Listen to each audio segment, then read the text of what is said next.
میں نے اس ذات پہ لکھنے کی جسارت کی ہے، میں نے اس ذات پہ لکھنے کی جسارت کی ہے، جس کے دامن میں فرشتوں نے عبادت کی ہے، کس کی جرت ہے کہ آقا کے برابر آئے، کس کی جرت ہے کہ آقا کے برابر آئے، میرے آقا نے تو نبیوں کی امامت کی ہے، زخم کھا کر بھی جب پھولوں کی ردائیں بخشے، زخم کھا کر بھی جب پھولوں کی ردائیں بخشے، میرے آقا نے تو کانٹوں سے محبت کی ہے۔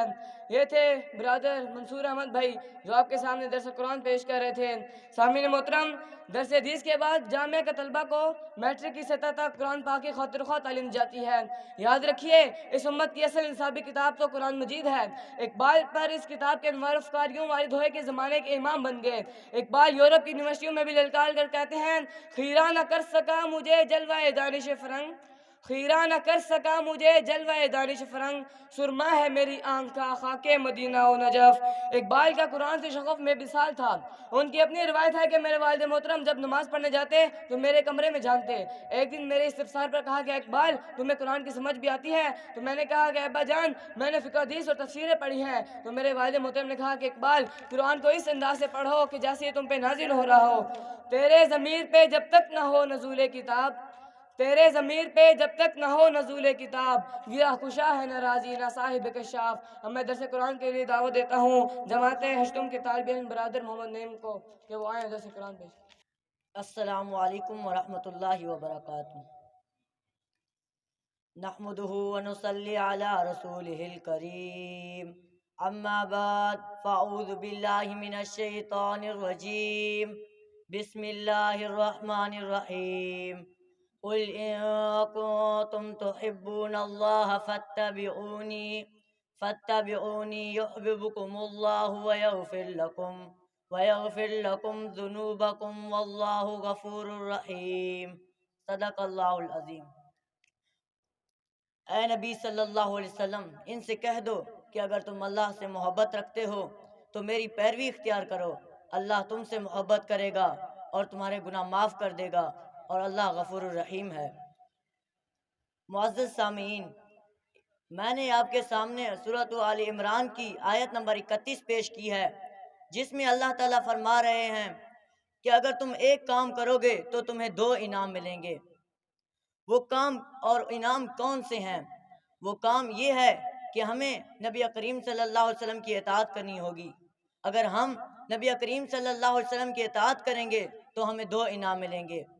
پہلا انعام یہ ہوگا کہ اللہ تعالیٰ ہم سے محبت کرے گا، اور دوسرا انعام یہ ہوگا کہ وہ ہمارے گناہ معاف کر دے گا۔ آپ پہلے انعام پر غور کیجئے کہ اللہ تعالیٰ ہم سے محبت کرے گا۔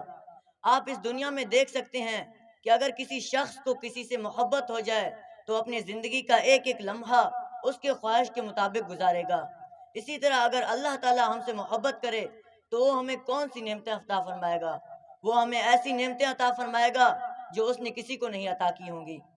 اور دوسرے انعام میں ہمیں بتایا جا رہا ہے کہ وہ ہمارے گناہ معاف کر دے گا، یعنی ہم نے اس دنیا میں جب سے آنکھ کھولی ہے اس وقت سے لے کر اب تک ہم نے جتنے بھی گناہ کیے ہیں وہ سارے معاف کر دیے جائیں گے۔ نبی کریم صلی اللہ علیہ وسلم کا ارشاد ہے کہ جس نے میری سنت سے محبت کی اس نے مجھ سے محبت کی، اور جس نے مجھ سے محبت کی وہ جنت میں میرے ساتھ ہوگا۔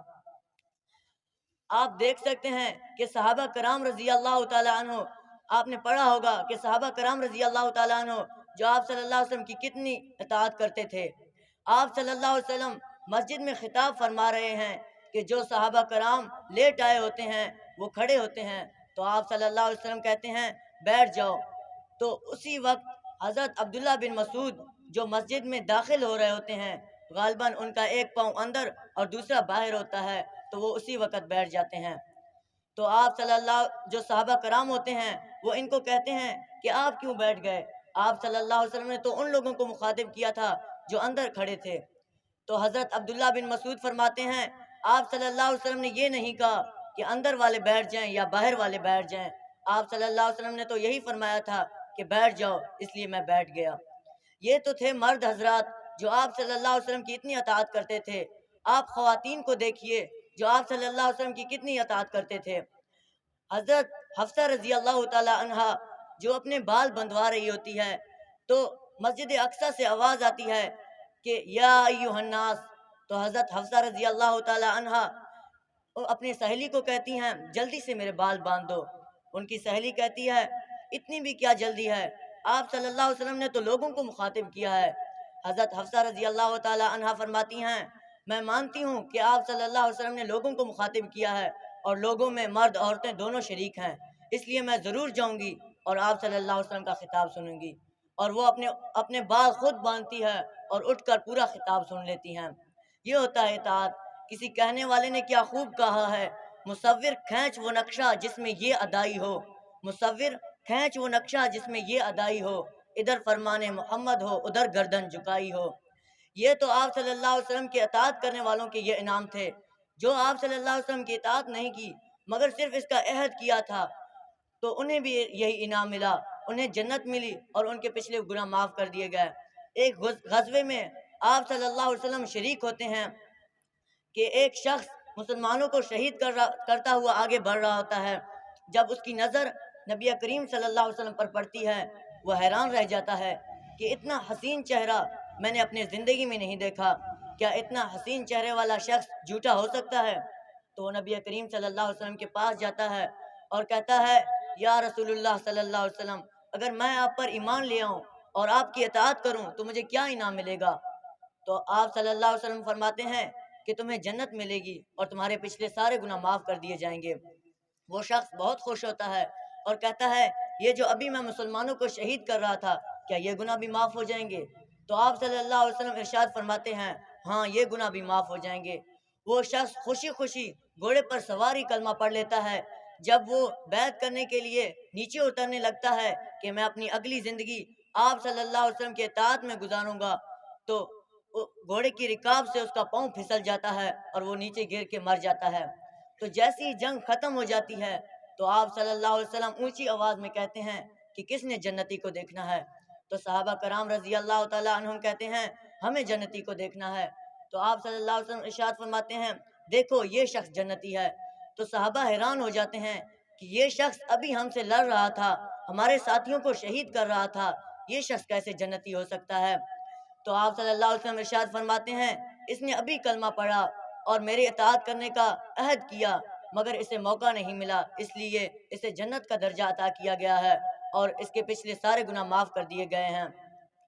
تو آپ اس شخص کو دیکھیے کہ اس نے کوئی ایسا عمل نہیں کیا جس کی وجہ سے اسے جنت کا درجہ ملے، اس نے صرف یہی عہد کیا تھا کہ میں اپنی اگلی زندگی نبی کریم صلی اللہ علیہ وسلم کے اطاعت کے مطابق گزاروں گا اور اسے جنت نصیب ہوئی۔